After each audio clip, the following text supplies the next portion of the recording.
time and life. This is my lady's. These be her very C's, her U's, and her T's.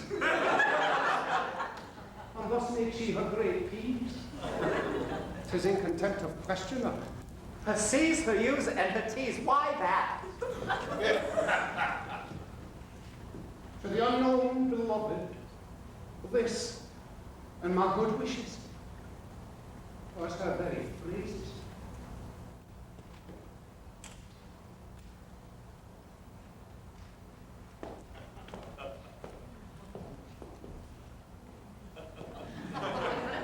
This wings him liver and all.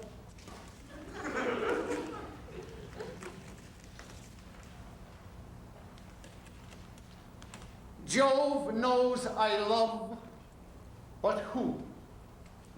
Lips do not move, no man must know. No man must know. No man must know. Oh, my boy, if this should be thee. Well, each of the Shakespeares, of course, is uniquely different, and they all go on their unique journey. None of them are the same at the end of the play as they were at the beginning of the play. And what's wonderful about this part is the dichotomy between this almost fascistic Puritan and a buffoon, an absolute horse's ass, an idiot who gets his comeuppance. So the thing is I can't really think of him as a funny part, although indeed some of it, please God, it will be very funny. He must be deadly serious in his peregrinations. You know, Puritans, they're always so bloody serious, aren't they? Really. I'd wanted to be a part of this theatre since I first heard about its formation. Mm-hmm. This was, in those days, in all of our imagination, was to be the great American classical company. This was going to be the answer to the National, or the Royal Shakespeare Company of England. Mm-hmm. And Guthrie had invested a lot in this community and loved it a lot. And to work with him was an extraordinary experience. Mm-hmm. 6'6" tall, terribly, terribly refined and beautifully spoken, with the mouth of a sailor on him. We use all kinds of wonderfully colourful language. And would say things to you like, "Astonish me in the morning, dear boy." Right. And you, of course, would go home and think, how can I astonish him? How can I surprise him? What can I? Right, right. So he had the effect, really, of lifting everybody off the floor a few inches when he was around. So it was a place that was always locked in my imagination as a very special place, and still holds that for me today. Now now at the Guthrie, you obviously are playing Malvolio in Shakespeare. Now you did work at the Royal Shakespeare Company. Mm-hmm. Can you talk a little bit about how you regard Shakespeare as a writer, from the point of view of an actor? What dimensions or what values do you find in his writing for you as an actor? Oh, well, I mean, you begin with Johnson's line, "This side idolatry." I mean, that's it. He is a god to me. Bloom's written a book this year that came out last year, a fabulous book called The Invention of the Human, mm-hmm. and positing the notion that indeed the humanity as we know it mm-hmm.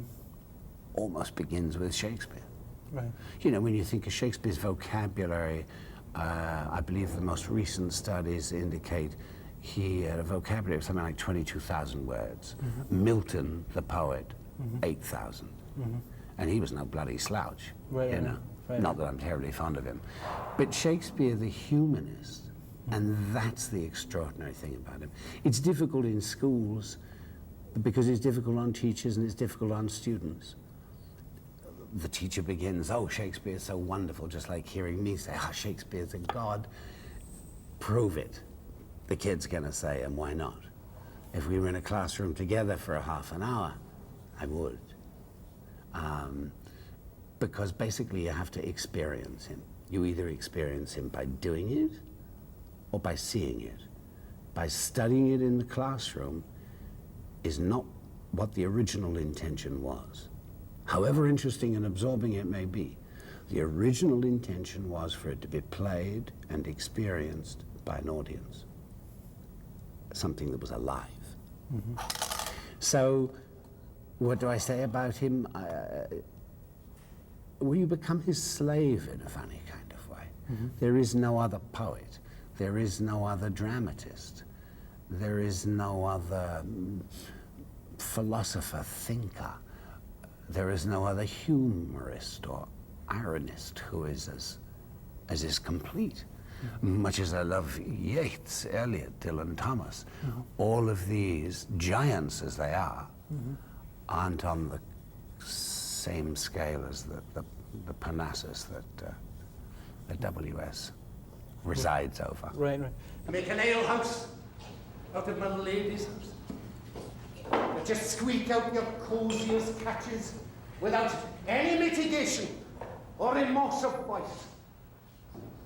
Have you no respect of place, persons, not time in you? Oh, we did keep time, sir. With our catches. Particular conception you have here of this Guthrie's Malvolio, he has a certain Scottish identity. Can you talk about why is he a Scot, and why do you think it works for him to be a Scot in this particular? All right. Well, in practical terms, when Joe first said was interested in me doing Malvolio, and I immediately thought of the cross-gartering scene. Well, what are we going to do with that? Because that's the problem. I mean, if you set it in a setting other than Elizabethan. So I was sitting in California, I was going over the text, and some of the text is intriguing because the way the character is written, he seems to be written with some kind of an accent. One little speech, he comes down in the middle of the evening when Toby and Andrew Aguecheek and Mariah and Festi are all singing songs, and you know, Malvolio is the Puritan. He doesn't like songs or drink or any of those things that most of us in this life enjoy. But you always have to be aware of Puritans, you know that. So he comes down and he has this speech where he says, "My masters, are you mad or what are you? Have you no wit, manners, nor honesty, but to gabble like tinkers at this time of night? Do ye make an alehouse out of my lady's house, that ye squeak out your cosiest catches without any mitigation or remorse of voice?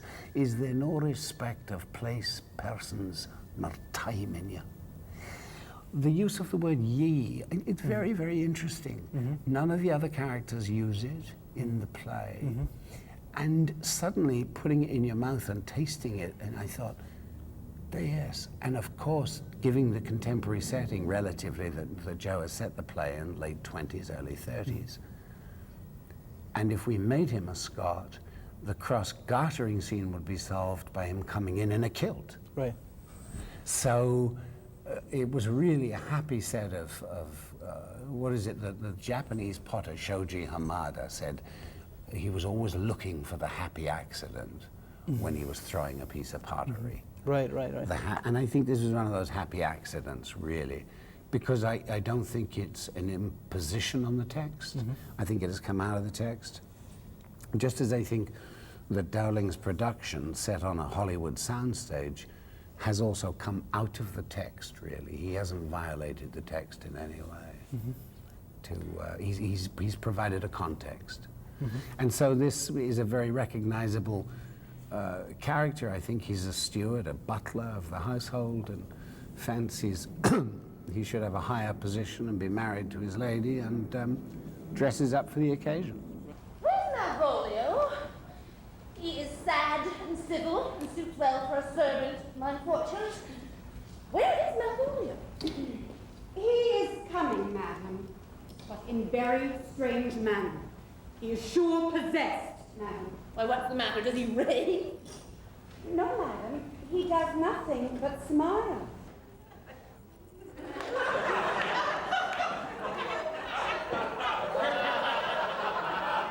Come now, Malvolio.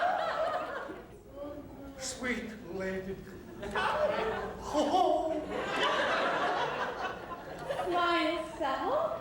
I sent for thee upon a sad occasion. Sadly, I could be sad. This does make for some obstruction in the blood, this cross Guthrie. Oh, what a If it please the eye of one, it is with me as the very true sonnet is. Please one, and please all. How dost thou, man? What is the matter with thee?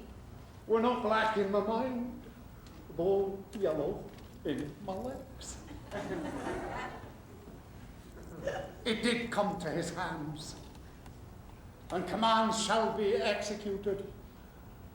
I think we do know the sweet Roman plan.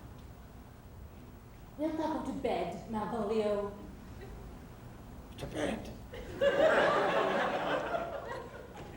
Aye, sweetheart. And I'll come to thee. Oh, God comfort thee. Why dost thou smile so, and kiss thy hand so often? How do you, Malvolio? At your request, yes. A nightingale's answer daws. Why do you appear with this ridiculous boldness before my lady? Be not afraid of greatness.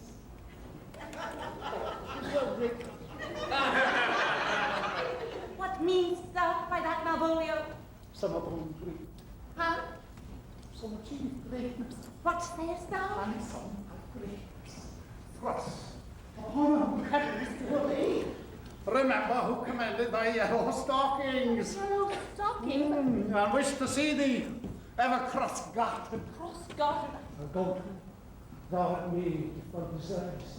Am I made? If not, let me see thee a servant still. Oh, why, this is very midsummer madness. One of the descriptions of poetry by Marilyn Moore was that it's an imaginary garden with real toads in it. And your character of Malvolio is the real toad who, through his own fantasy, imagines himself the prince. And I think there's a lot of the humor in that sort of transformation that is entirely going on in his own imagination on stage.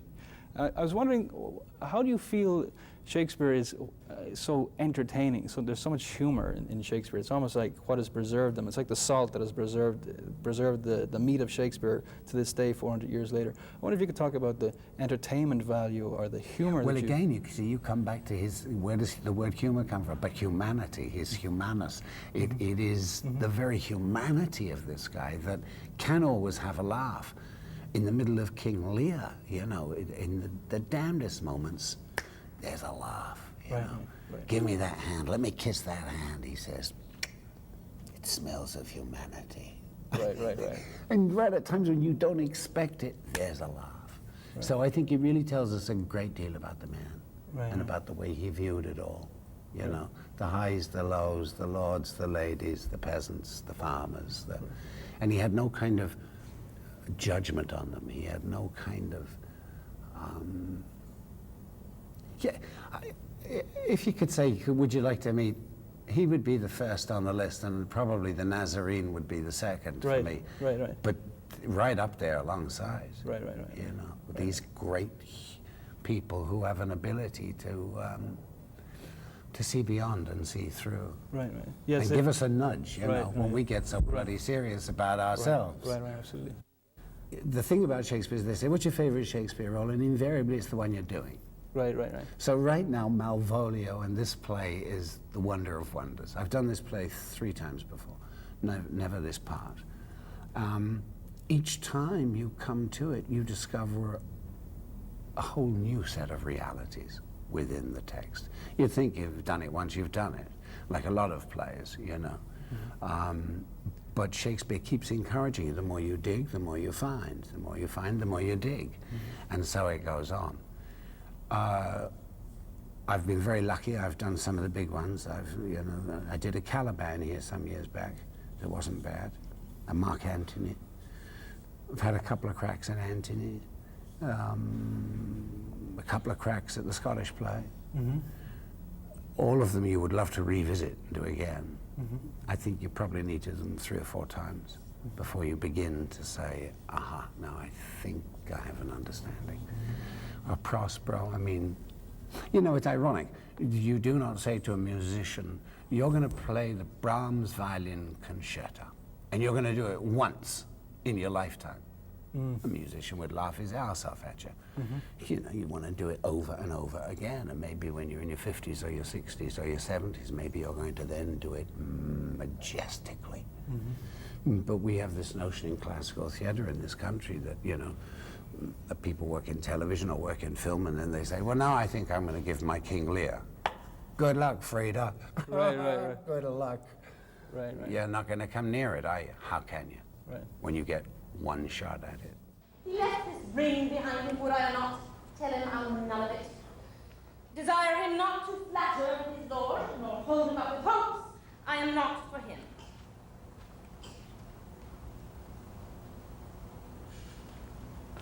If the youth will come this way tomorrow, I'll give him reasons for it. Heidi, Malvolio. Madam, I will. Ben Jonson is sometimes thought as a source for Malvolio. Did you come across that in your travels at all? Yes, I think it's a pretty slim evidence for that. The real man that he was having a go at, of course, was William Knowles. Oh, okay. Who was the comptroller standing not far away from Elizabeth the very first night of the performance. Right.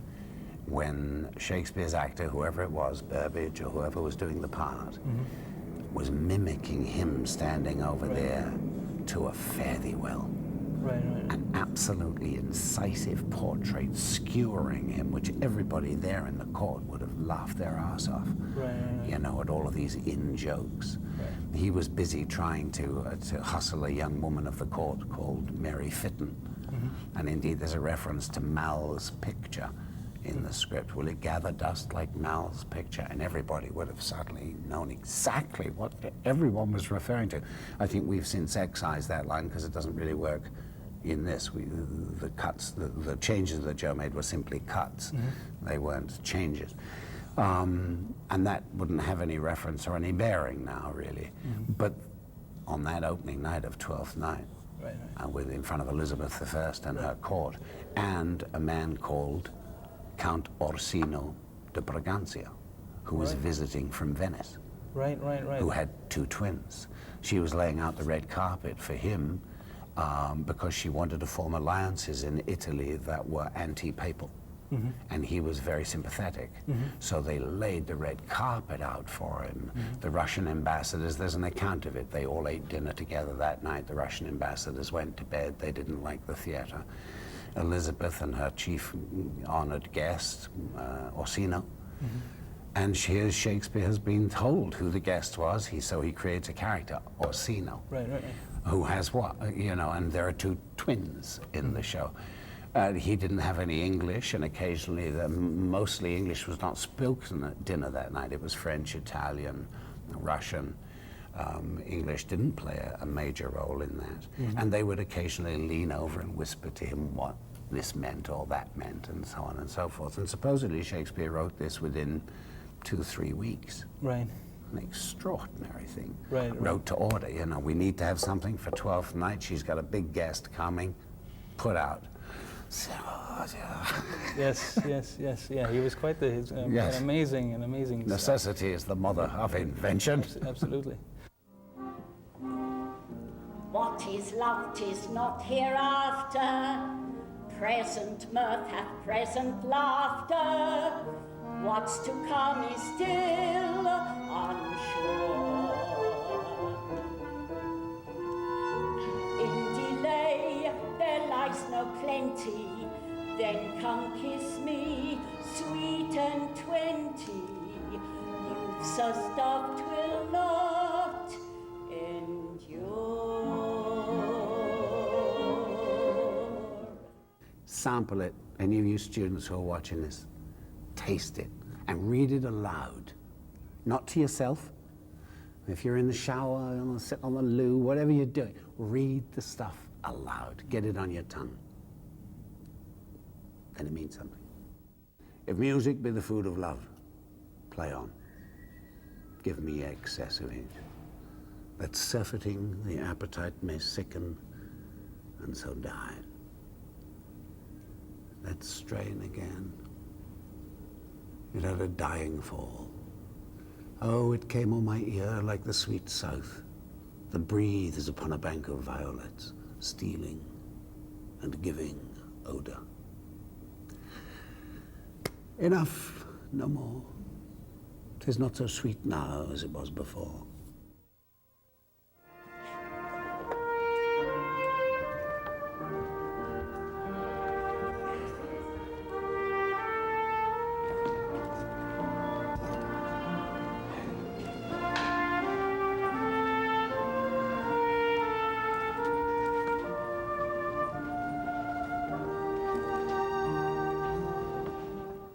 I'll serve this duke. Thou shalt present me as a page to him. It may be worth thy pains, for I can sing and speak to him in many sorts of music that will allow me very worth his service. What else may hap, to time I will commit. Only shape thou thy silence to my wit. What is it like working in the Guthrie as an actor? I mean, what is that rapport with the audience like? What is that sensation like? Well, once you learn, first of all, that the audience is, once you get the idea of the audience all around you, right, and just learning that you need to kind of stay in the VOMs a lot to interact with the other characters on stage, and getting a feel for it, just getting a feel for that, the roundness of movement. That your gestures and your movements can be very broad. Finding that relationship with the stage, and then the audience is right there. Right, and with the lighting that we have now, you can see them. You can see the expression on their faces. You can see how involved they are with you, or if they're getting a kick out of it. For me, it's being brave enough to really interact with the audience and really speak to them. Right. Because one of the things that Joe Dowling was always saying, and I think it's true, is that every time an actor's on stage with a soliloquy, they're talking to the audience. Right. They're engaging with the audience. Right. And this theater allows you, to play that. And you have to be aware on the audience on all sides of you, that it's not just always out. Right. You have to remember to engage and look to your left and look to your right, and just make sure that you kind of keep the energy up. Right. Yeah, the energy going up and out into the house. Right. Always making sure that your chin is up and that you're being engaged with everyone around you. Who saw Cesario, host? On your attendance, my lord, here. Stand you a while aloof. Part of the comedy, the great, wonderful Shakespearean humor that's sort of super abundant in this play, is that Viola transforms into Cesario and sort of jumps across the gender gap and becomes in sort of a male guise. Now, is that difficult to do in terms of, as you were speaking about your presentation, your movement? Was that a very difficult jump to make? Yes, it was extremely difficult jump to make. I think Marcella worked with me so much, and I just kept focusing on Daniel Sunjata, who plays Sebastian, my twin. Right. Basically, the whole rehearsal process, I was just always focused on him and seeing his gestures and trying to imitate, really. So it went from a stage of imitating him, imitating his walk, imitating just some of the gestures that he makes in real life, and then trying to incorporate that into the character of Viola. Right. And finding the balance, really. I swear, I have one truth, one bosom and one heart, and that no woman has, nor never none shall mistress be of it, save I alone. And so, do, good madam, nevermore will I my master's tears to you deplore. Yet come again! Can you talk a little bit about about what it's like to try and make Shakespeare accessible, make him entertaining for the ever expanding theater audiences that the Guthrie is experiencing these days? What's it like to work at trying to make it live like that? I don't think it's very hard to do. Right. I don't think it's very hard to do at all. Right. I think somehow Shakespeare just knew. Even his words today are so contemporary. The ideas are so contemporary. Right. You know, it's not a far stretch, aside from some of the archaic comedy that's hard to pull off. His ideas, I think, you know, they relate very much to the present and the time that we're living in.